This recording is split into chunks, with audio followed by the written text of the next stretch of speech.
Questo video contiene gli spoiler. Siete stati avvisati.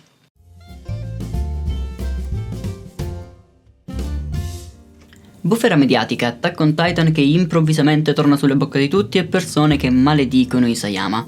Tutto ciò è successo nell'ultima settimana nella home di Facebook, di Instagram e degli altri social delle persone che seguono il mondo dell'informazione degli anime e dei manga, o comunque nel mondo social di chi segue queste cose. E questo molto probabilmente perché a noi italiani a quanto pare piace un sacco creare dei titoli clickbait per i nostri articoli, per i nostri video su YouTube, per i nostri post su Facebook e cosette simili.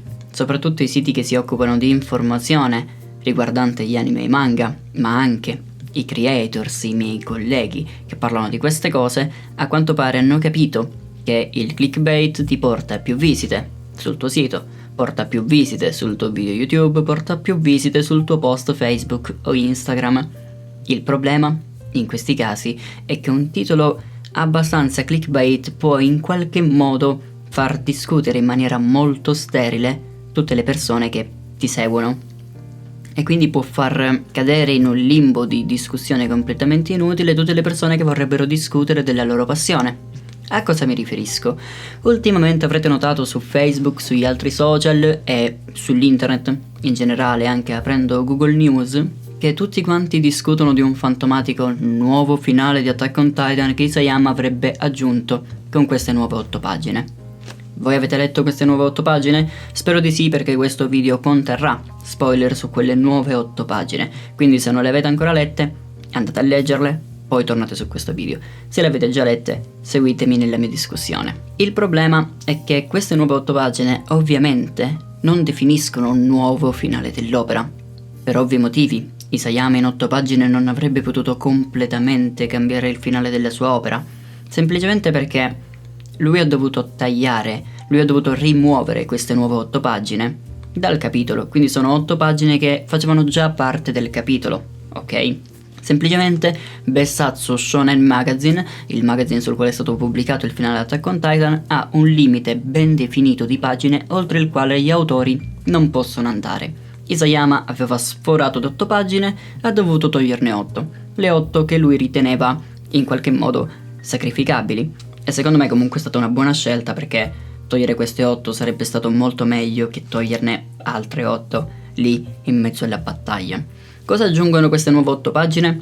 In sintesi, praticamente ciò di cui mi lamentavo, in parte, io, nel video che ho fatto precedentemente sul capitolo 139 di Attack on Titan. Quindi tutto ciò che dicevo, perché Isayama non ha fatto vedere queste cosette, a parte il vermone. Qualora non abbiate visto l'altro mio video, è un video di mezz'ora di analisi sul capitolo 139. In caso ve lo lascio qui in alto a destra qualora vogliate recuperarlo, perché ovviamente, visto che dura tanto, non mi ripeterò affatto. Isayama in queste nuove 8 pagine non va a cambiare il finale dell'opera, ma va a contestualizzare, va a completare, va a rendere più concreto tutto ciò che vediamo. Ma parliamone con cognizione di causa. Vi mostro queste nuove 8 pagine, ve le descrivo. Le prime tra queste pagine si piazzano nel bel mezzo del capitolo, non appena Eren tira le cuoia, e vede come protagonista Mikasa e finalmente Ymir. Non abbiamo un vero e proprio dialogo di Ymir, ma almeno così potremo dire di averla vista per un'ultima volta e soprattutto di averla vista sparire, che era un qualcosa di cui, se ricordate, io mi lamentavo un sacco, perché non si vedeva la sparizione di Ymir, non si vedeva la sparizione del vermone, e anche sul vermone torneremo a breve, per un'ultima volta. Guardiamo le altre pagine prima. Le altre pagine invece si piazzano praticamente alla fine del manga, post timeskip, e sono quelle che hanno fatto discutere tutta la community. Queste sono completamente prive di dialoghi e ci mostrano, con delle illustrazioni veramente molto carine, oserei dire, una Mikasa che, in compagnia di un uomo ed un bimbo, evidentemente è riuscita a rifarsi una vita, ma non ha dimenticato Eren, visto che periodicamente va a visitare la sua tomba. Poi sì, sono d'accordo con gran parte della community, l'uomo sembra Jin. Va bene, ci sta. L'albero che sta sulla tomba di Eren cresce rigoglioso, intorno la città avanza tecnologicamente, finché in un futuro ancora più prossimo l'intera città viene colpita dalla guerra che incombe. La città viene distrutta, ma l'albero continua a crescere e si erge tra le macerie di una città ormai in rovina. Fin quando, in un futuro ormai abbastanza indefinito perché ancora più prossimo, un bimbo si avvicina all'albero sotto il quale Eren è ormai sepolto da anni. Albero che è diventato gigantesco e ci rimanda con un chiaro parallelismo all'albero nel quale la progenitrice Ymir cadde nel capitolo 122, ottenendo il potere dei giganti e maledicendo così la sua stirpe. Ora, io capisco che possa fare discutere molto e che possa sembrare un finale, un loop temporale, alcuni l'hanno definito così.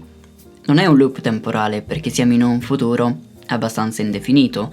Non sappiamo se il bimbo andrà nell'albero e otterrà di nuovo il potere dei giganti perché magari il parassita è vivo. E sapete perché non lo sappiamo?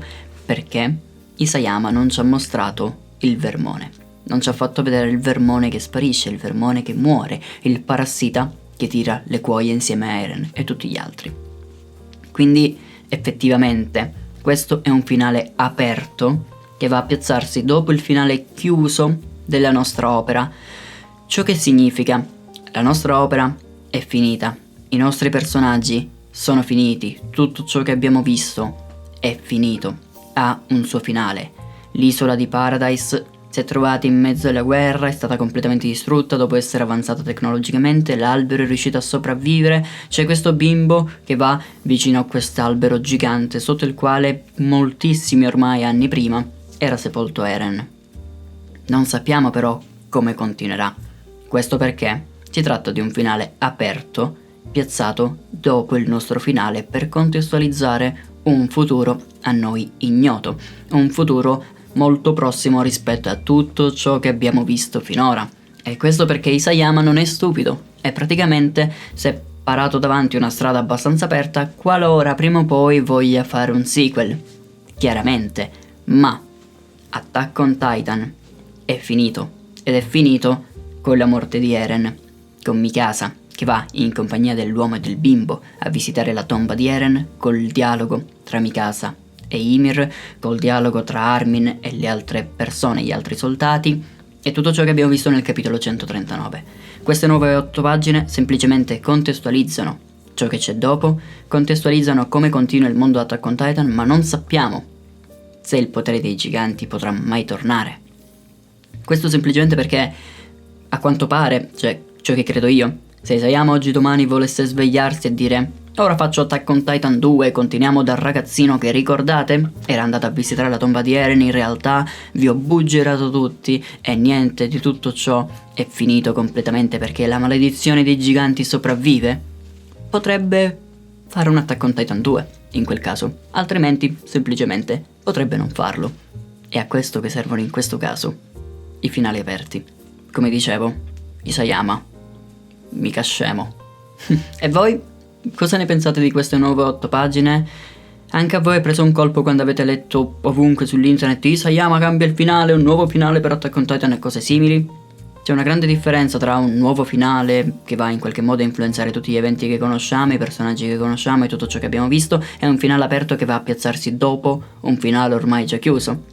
Un finale che si va a piazzare dopo il finale, un contestualizzare in qualche modo il futuro. Cosa ne pensate? Fatemelo sapere qui sotto con un commentino. Vi ringrazio per l'attenzione, qualora vogliate seguirmi sui miei vari social, qui sotto trovate tutto, saranno comparsi in questo momento e noi ci vediamo in un prossimo video. Alla prossima gente, bye bye, vi ringrazio per l'attenzione.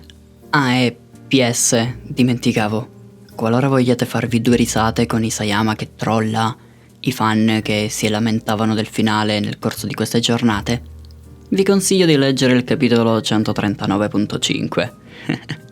C'è davvero da divertirsi, se non siete persone suscettibili ovviamente.